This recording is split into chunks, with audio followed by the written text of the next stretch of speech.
آخه آدم مادی فکر میکنه که ما مردیم تمام شد. نه بابا، مردن تمام شدن نیست. مردن تازه به یک اصلا گشایش رسیدنه. بله، از قفس پریدنه.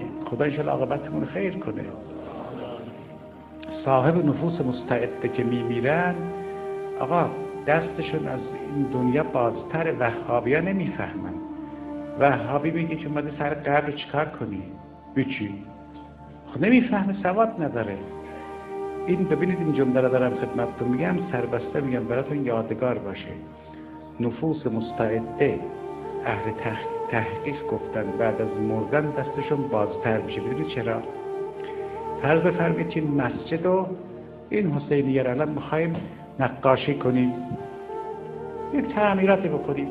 آقا اینجا بشکه میذارن، تخته میذارن، سطح میذارن، نقاش میاد، بنا میاد، آدم بخواد بیاد اینجا تنگ، آقا اون طرف وایستا، اینجا نمیدونم گچ ریخته، رنگ ریخته. خب وقتی که این تیر تخته رو بردن بیرون اینجا خلوت‌تر میشه. ببین این بدن مرکبه، یه نوع مزاحم هم هست در این حال، یه نوع تیر تخته است دیگه. توجه کردیم؟ این تیر تخته را که برمیدارن این دستشون بازتر میشه. بنده میتونم یقینا اینطوره.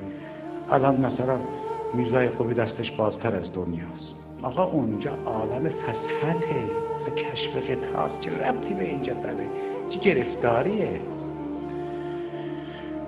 دارون بالبلاء محفوفه. خدا به حق سید انبیا و ذریه طاهرهش عاقبتمون خیر کنه.